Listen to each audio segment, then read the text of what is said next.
Nous en arrivons donc à l'action du jour. Je vous parlais que nous étions sur des financières, que les financières étaient en train d'être scrutées à la loupe par tous les gérants, par tous les professionnels. Et hier, nous avons eu Bank of America, qui est évidemment, c'est la plus grosse américaine, et qui pourtant a un parcours boursier assez catastrophique. Vous voyez bien, des sommets au-delà de 50, et si je remontais en arrière, encore plus haut, et pourtant une action qui ne remonte pas.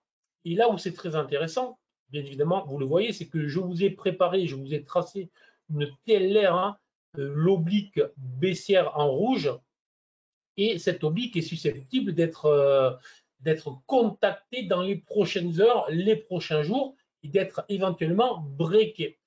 Et ce break se ferait à la suite de plusieurs semaines, plusieurs mois de phase de trading range, et se ferait alors qu'hier, on a eu une hausse de plus de 4%, 4,2 de hausse sur cette action, suite au résultat très beau, inattendu très clairement.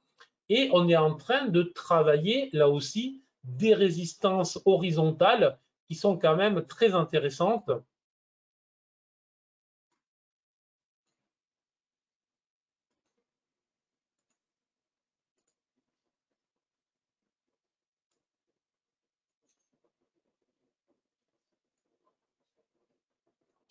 Voilà. Donc, on est vraiment sur une zone de résistance autour des 31 dollars qui peut être attaquée dans les prochaines heures, les prochains jours. Et comme vous êtes en plus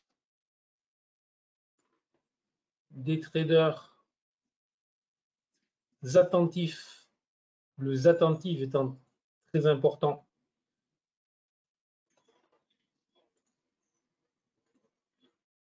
marqué aussi que potentiellement, même la valeur était inscrite dans un trading range, mais un trading range en forme de triangle, donc une phase d'accumulation potentielle.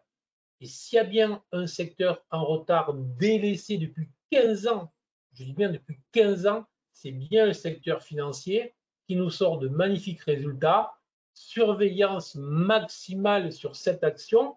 Et encore une fois, vous voyez, c'est un moyen d'aborder les marchés sans aucun a priori. Lundi, sauf erreur, je vous présentais une financière, une bancaire, Wells Fargo, si je me souviens bien, en vous disant la réaction du marché a été positive à l'ouverture, négative ensuite, voilà ce qu'il faut surveiller. Là, voilà ce qu'il faut surveiller. On aborde les marchés toujours avec un œil frais, un regard neuf, sans jamais avoir de biais, parce que ce sont les biais qui polluent nos interventions. Et lorsqu'on intervient sur les marchés avec un biais en disant, je ne sais pas, c'est trop cher, je ne sais pas quoi faire, ça finit toujours en catastrophe. Donc, pas de biais. Le marché me raconte une petite histoire, et la petite histoire raconte, c'est que la cassure de cette zone des 31, alors après, il faudra, excusez-moi, après, il faudra une cassure, un break de cette. Donc là, je vous invite à, si vous avez mon livre, ou si j'explique ça, j'ai des webinaires dans lesquels je l'explique très bien, vous pouvez aller voir sur mon site Invest. La validation des breaks est très importante, donc on ne fait pas les choses au hasard, il faut que ce soit très propre, très efficace. Si c'est le cas, au-delà des 31, franchement, surveillez cette action très très clairement. C'est vraiment pas, je peux vous le dire, l'action sur laquelle miser les analystes financiers qui sont plutôt à l'écart de ce titre.